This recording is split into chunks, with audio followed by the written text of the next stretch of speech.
It's September 13th, 2019, and this is Kate Stalker interviewing Jerry Nelson, a longtime Monona resident. Hi, Jerry. Thanks for coming in today. So tell me why you'd like to share your story. Well, I guess I'd like to share my story because I think Monona has had a major influence in regard to how my life and my family has grown. We've lived in Monona since 1962, and so we're longtime residents. I think our kids all graduated through Monona Grove High School, or through the high schools, kindergarten through 12. Oh yeah? How many kids do you have? We have 3 children. One of them is 57, and one is 56, and one is 53. 53. What are their names? Mark is the oldest one, and Mark is a retired DEA agent in San Francisco. Oh, he moved far away. Mm-hmm. And Mary is the second one, and she is a retired art teacher in Estes Park, Colorado. Oh, also far away. And other son is Michael, and he is part of a family company in Delavan, Darien, and he works within his own company. Wow, great. Great. I suppose you don't get to see them very often, huh? Well, our oldest son is here on a fairly regular basis. We have a second home on Lake Ripley in Cambridge, and it's a seasonal house, but the kids love to be down there on the water, and so in the summertime he is normally here, I would say, for at least 6-8 weeks of the summer. Oh, wow. He's here. Retirement's nice. And our daughter is in Estes Park, and she's in the art field. She still works in the art field, and she also loves to come here, so she's here for at least 2 or 3 weeks a year. Oh, good. And Mike, our youngest one, is within 50 miles of here, so we see him on a fairly regular basis. Good for you. Good for you. So let's talk about your childhood. Where did you grow up? I grew up in a small farm west of New Lisbon, Wisconsin. It's up in the Tomah and La Crosse area. I was the oldest of 5 children. My father and mother, we actually lived on our maternal mother's farm, and I did farm work and milked the cows and Was it a fed the chickens. Was it a dairy farm? It was a dairy farm, right? Actually, it was dairy. It was a small farm, the typical one where you had cows and you had pigs and chickens, and wow. You had it all. I would say that we never had much money, but we certainly weren't poor because it was all there. You had food. So we were always we lived a nice life, but it was a farm life. Yeah, great. What kinds of things did you do for fun as a child? Well, I went to a one-room country school. Wow. There were 4 people in my class. Wow. And so I graduated from a one-room country school, as our whole family went. We lived 1 mile from school. And believe it or not, we walked to school or rode our bicycles. And so that was part of my own. And I think that primarily, as far as what we did in that area, you primarily played with the kids who lived in your neighborhood. And our next door neighbors had sons who were the same age as we were, and so we would do things in the woods and play a little ball and that kind of thing. But athletics was not really a part of our family or even that whole area. So I think that I did not grow up around athletics. I don't think you had enough people for a team. Well, at grade school we had there were normally about 28 kids in the school. In the whole school. And so every morning during the season, at least, you would go down there and you would play pickup softball, work up. And so when you came on, you went and started out on third base, and then 1 down, 1 out. Then you went to second base, and so you rotated through all the areas of the field. I think it's going to a country school was really quite an experience insofar as that the older kids, first of all, you sat in one room, and so the teacher was teaching the class up in the front, and so when you were in third grade, she was talking about whatever you teach the fifth grade, and you sat in your class, you did your schoolwork, but you also heard what she was talking about. Oh, sure. And then when you got in the older classes and some little boy or girl were having trouble with their reading, you would be picked up to go into one of our coat rooms and have that student read to you. And so that kind of help in that area. Sure. So Everyone's a teacher. Everybody was a teacher, and I think we had a very good teacher. Wow. And so she ran a good strong program. Wow. And then after you grew up, you left the farm, obviously. What did you do? I went to a small high school. There were about 200 students in the high school, New Lisbon High School. I was a good student, as were all of us Nelsons. And after I graduated from high school, I didn't have any money to go to high school, but to go on to college. So my dad said that you can stay at home, and I worked in the creamery. Oh, yeah. And dumped milk and made butter and did all those kinds of things, and got paid whatever we got paid. And so after a year, then I had enough money to go to the University of Wisconsin. That's where I always wanted to go. And I will have to say that in that day you could make enough money in the summertime to pay your way through.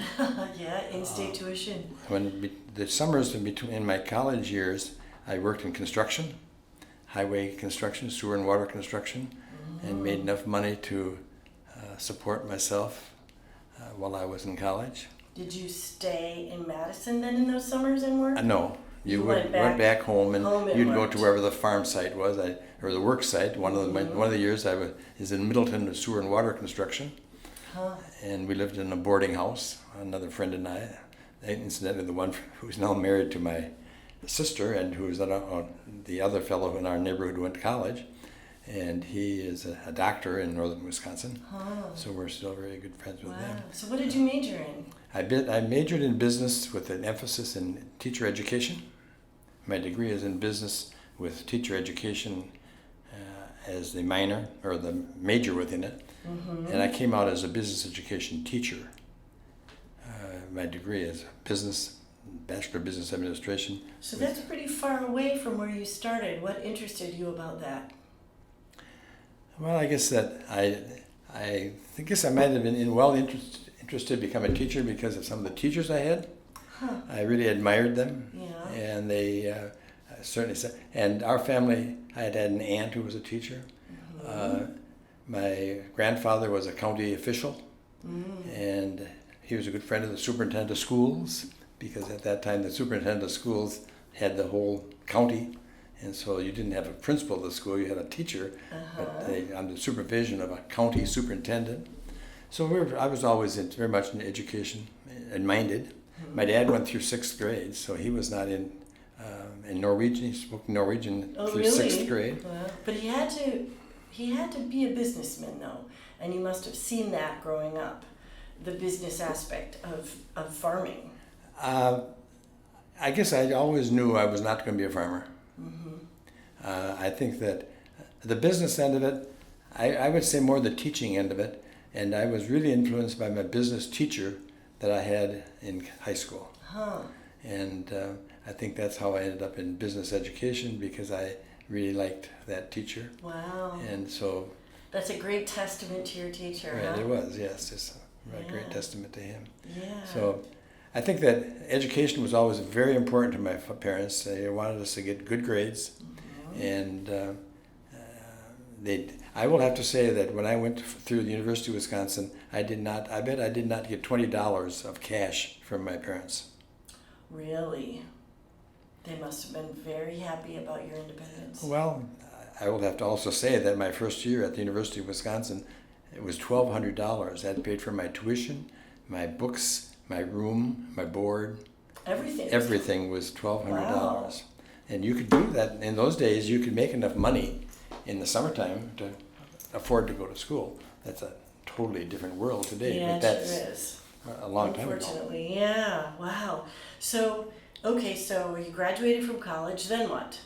I was in ROTC in at the university, and in ROTC, first of all, I was kind of interested in the military.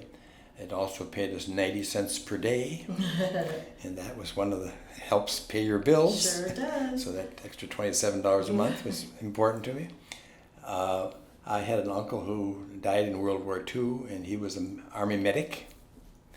And so I chose to go into the medical service area to get my commission in the medical service area.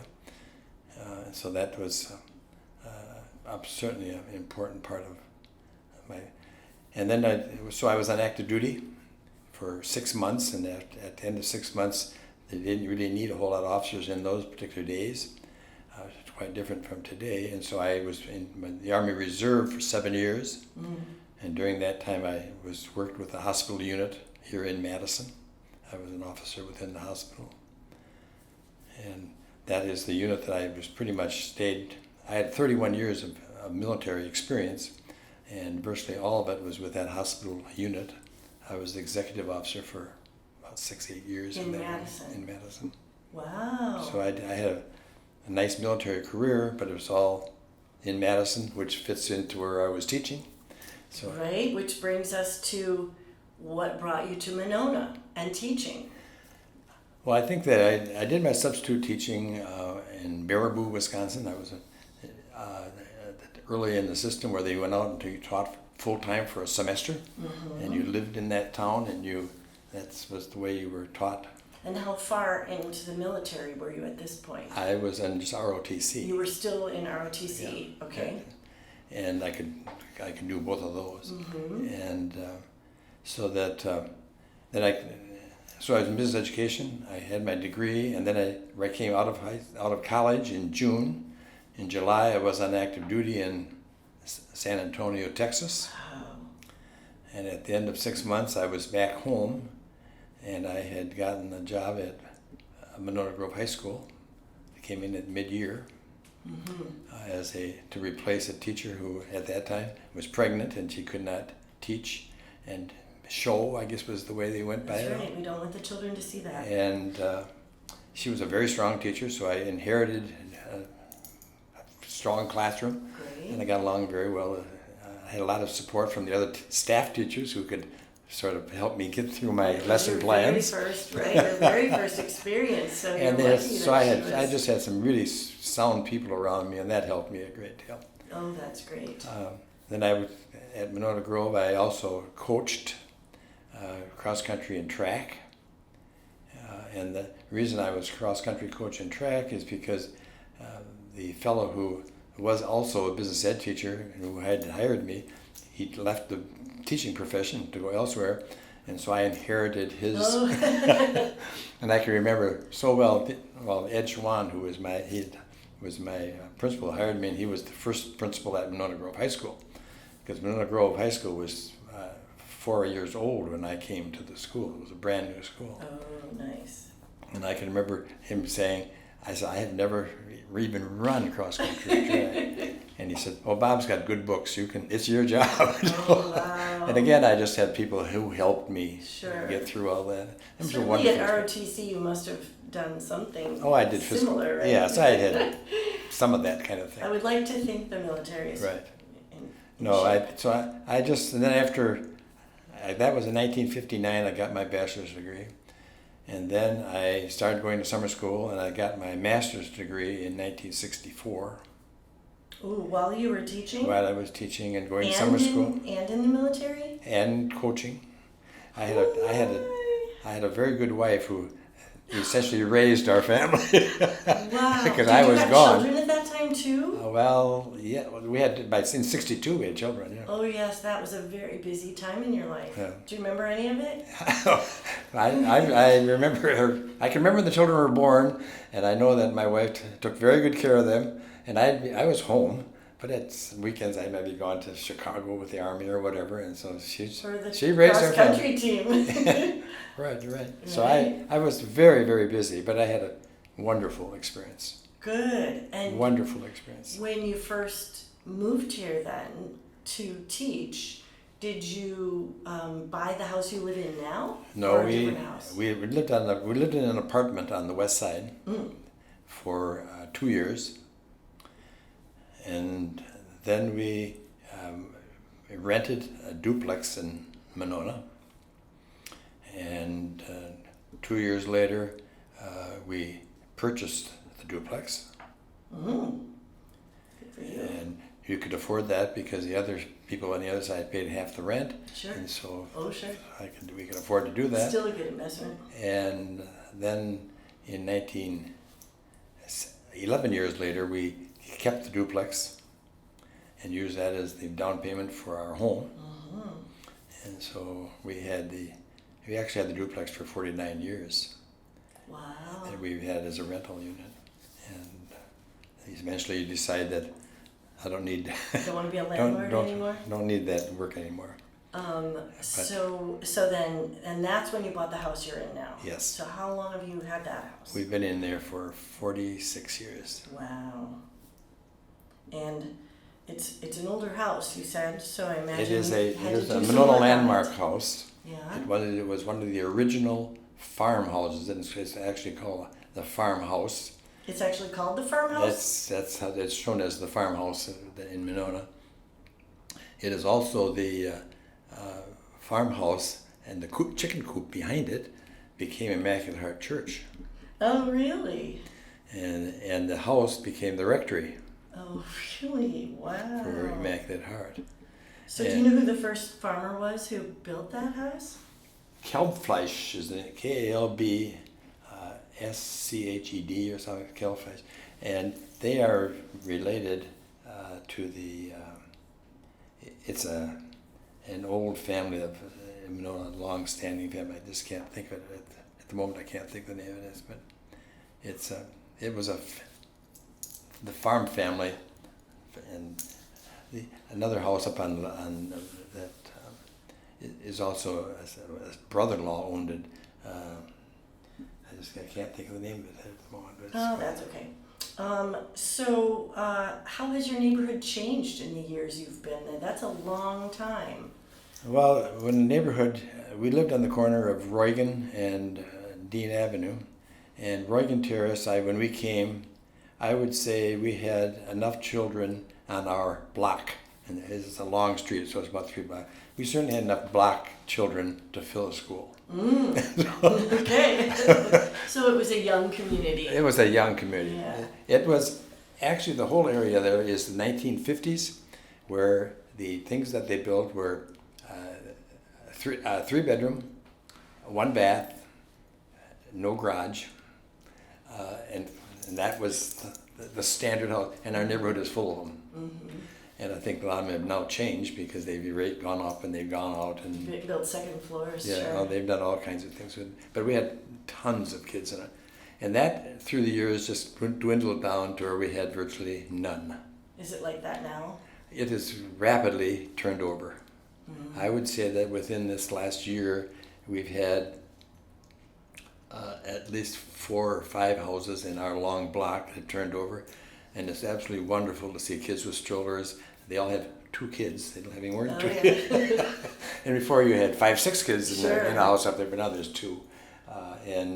But it's just so nice to see dogs and kids and strollers and bicycles, and it's rejuvenating. That's And great. we just thoroughly enjoy it. Good. That's great. And also the business district has changed certainly during your time here. Somewhat changed. I think that when we came to Monona, we had the grocery store, or Clinky Shopping Center. That's where the grocery store was, and it was. Monona Drive has changed, but it's still a lot the same. Yeah. So do you have any pets? We had a dog for. Well, first of all, we started out with a cat. That was when we were in the rental unit, and the cat had babies, which of course we did not expect. And so then the mother was very protective, and our son, he was going to do something with the cat, and the cat attacked him. And so we had to get rid of the cat, of course. But that was some bad experience. The cat went on the screen. It was just Yeah, they can do some a damage. bad scene. Then we went to a couple of dogs. We had 2 dogs. And once our kids were gone and we were traveling around and doing things, the dog was more than we needed. So Sure. the last dog that died was not replaced. I see. And how about friends in your neighborhood? I imagine you'd known lots of people for many, many years. We've known lots of people. I'd say it was always a very friendly neighborhood, but as far as doing social things with the neighborhood, I would say our social friends were primarily through employment. Okay, sure. I was a teacher, and the teachers, we were all young at that same, we were all about the same age. Yeah. And we all had kids. Sure. And so our social life was heavily involved with fellow staff members at Monona Grove. Yeah, oh, I bet. Now, you taught there for how many years? 34 and a half. 34 and a half years, and always taught No, I the was same. I was a business ed teacher for 4 years, and then I became a school counselor, and so I was actually in the counseling program for 30 years. Wow. So you've seen some things, haven't you? Yes. Yes, you have. What kinds of changes had you seen at the high school over all those years? Did the problems kids have change over time? Did the attitudes change? Was there anything like that, or is it pretty much the same? Well, I guess I always liked young people. I really thoroughly enjoyed high school age kids. I guess my philosophy has always been that there are very few bad kids. I think that some kids do some things you don't like, but the kids have got to know that you care. And if they sense that you care, kids are not hard to handle. At least in those days, they were not. I do think that some of the things that are happening now is that, first of all, we did not have girls' sports at all. True. So the only pieces that were in athletics were the boys, and so that was a change. But that was a good change when we went to girls, and I certainly supported all that. Did you still coach at that point? I think that in those days, at least at Monona Grove, if you were in athletics, when you went out for football or track or basketball or whatever, the school provided everything as far as your clothing. Oh, really? And your shoes, and you went to the equipment room and you drew out your equipment. Oh. And so there were no such thing as fees to go out for Sure. sports. And parents didn't have to expend. parents didn't have to finances, spend it. right. And so you had a wide variety of kids, which I think is wonderful. Sure. I will have to say I coached for 13 years, and I don't think I ever really knew which kids had money and which kids didn't have money, because we all picked up our uniforms. That's wonderful. It's absolutely wonderful, and I think it's a tragedy. And one of the biggest tragedies I see in school today is the fees, and the kids have to buy, they have to pay to go out for sports, or they pay to that kind. I think it's just a Or field true trips. tragedy. Right. Yes, I agree with you. So switching gears a little bit, I know you're in the Optimist Club. How long have you been there? Part of that? I was at Optimist Club for 25 years. Wow. Did And you retire from that as well? the Optimist Club has grown old. It was a thriving club for a long time. We normally had about 40 members. Within this year, we have closed shop. Oh. And it was primarily because when I came into it, you had a lot of people they came from business places. They could go out for lunch. The business paid for it, and all that. That Sure. day is gone. Yep, those days are over. And so we just grew old. We've normally raised about $8,000 a year that we gave out. We ran a brat stand at the university outside, Oh. and so we were very active. And so that just sort of We all got too old to run a brat stand. Plus the area where the brat stand is, there's now a condo complex. Oh, well, that doesn't So it help. all sort of happened at the same time, and it just went by the wayside. But I was very active in the Optimist Club. Yeah, and what kind of organizations did you give money to locally? I mean, Virtually all it was school oriented. We had school scholarships. We gave money to Monona Summer Recreation. They were our largest single area that we gave money to. We gave money to Operation Fresh Start. We had scholarships at Monona Grove and La Follette. I'm sure they miss your $8,000 They will, a yeah, year. right. Yeah, that's sad. So, so tell me about the military. You said you were in San Antonio for 6 months. Mhm. Other than that, were you always here? I was always here except for the times. I was in San Antonio. That's where I essentially got my training in my particular area. And we had an assignment for about 3 months, and then we all came home, and then we went to an Army Reserve unit. And I was with the hospital unit on South Park Street, and I started out in administration, and I just was in the right spot at the right time, and so there was lots of rank in that kind of unit because it was a medical unit. So I just So I had rank with the doctors and the nurses and all those kinds of people, and so it was a very pleasant unit to be with, and I just I did a good job with them, and I got well rewarded for it. Good. Do you think there's anything about your time in the military that has informed the person you became? Did you pick up skills or learn something there?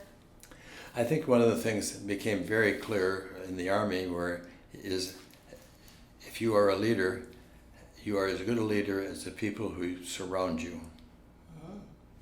So I am a very strong believer that in an organization you have layers. You might have a head.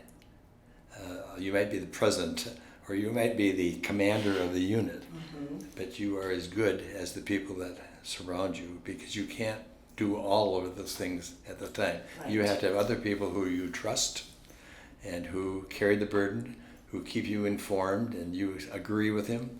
But I think that in all those areas that's critical. I was president of the Teachers Union for years at Monona Grove in the years before Act 10. And so we used to have some very contentious negotiations and that kind of thing. And so I was involved in teacher negotiations for years. And the school board would think you were crazy. The teachers would think you weren't getting enough. You had all those different facets to work with. It was a good experience, and I think I did a good job with it. And you think the military prepared you? I think the military certainly helped me with that, as far as being a leader. Sure. Well, that's good to know. You also served as a public servant for some time. Can you talk about that? You mean by public servant as a teacher, you mean? Public. No, I was here. I was on the Monona Parks and Recreation Board. Sure. For I think 16 years. I was on the Monona Landmarks Commission for about 15 years. I guess that I always felt that in the Parks and Recreation that one of the things that makes Monona special is our attention to youth. I think that Monona has, and the Parks and Recreation I think is a critical area, and I think that Monona has, we had a swimming pool in Monona before anybody else around here had a swimming pool. That's right. And it essentially happened because we had a city council who supported kids and decided we were going to build a swimming pool. And so the first the public knew about it is we were building a swimming pool. So you didn't have to go through all this public hearing and all that kind of good stuff to get anything accomplished. Sure. So, and we always had small leagues teams and volunteers for in all the different sports. And I just think that as far as being, if you wanted to say something about Monona, I'd have to say it's always been very kid-oriented.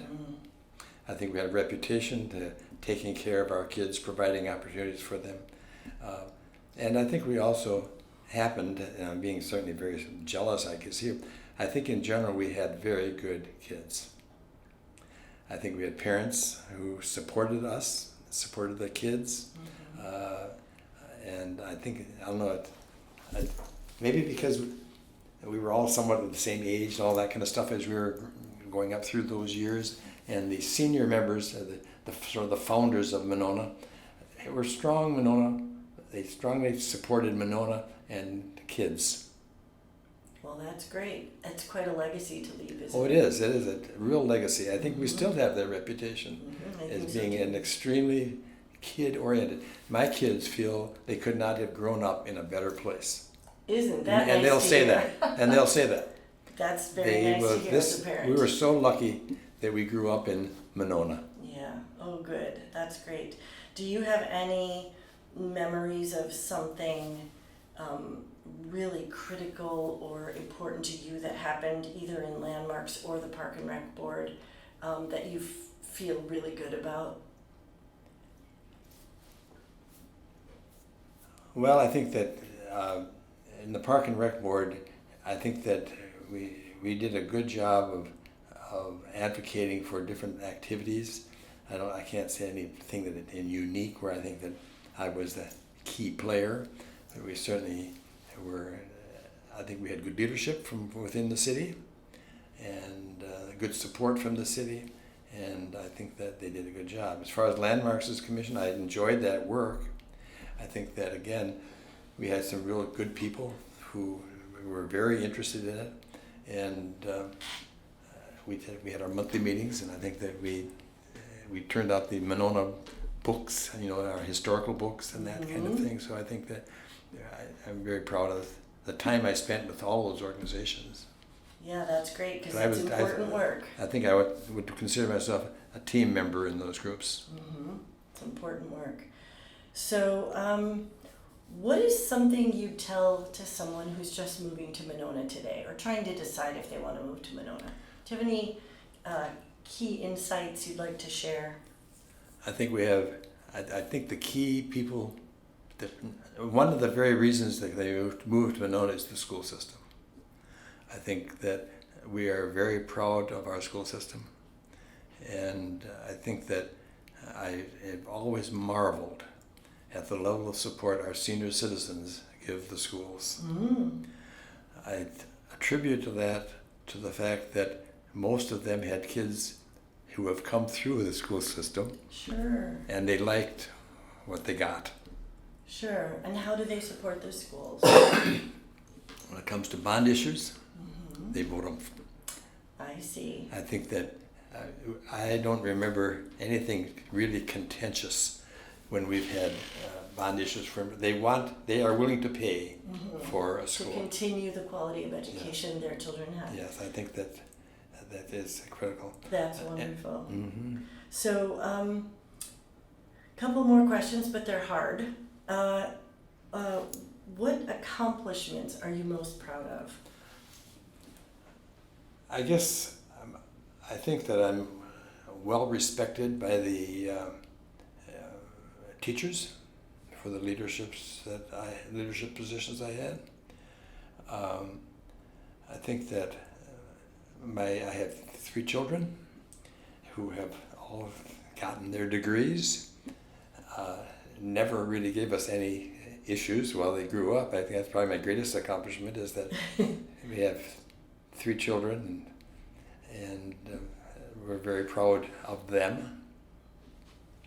I guess I'm proud of the fact that a personal achievement is the fact that I achieved the rank of colonel in the Army. I think that was a tribute to being in the right place at the right time, but also doing a job that you were selected for those kinds of positions. Sure, persevering. I think that I guess I really feel that I think I'm fairly well known in Monona and respected by the citizenry. Just because I've been here so long, Right. and always had somewhat in Always participated. always been participating around. Right. So if you could, in one word or a couple words, tell us how you'd want people to remember you. What's a word you want people to use when they talk about you? That he cared. Very good. Very good. And I think cared would be, when you're talking about other people, issues, and he's an optimistic, confident person. That's wonderful. Thank you so much for coming in today to talk, Jerry. I really appreciated it. Thank you. Thank you.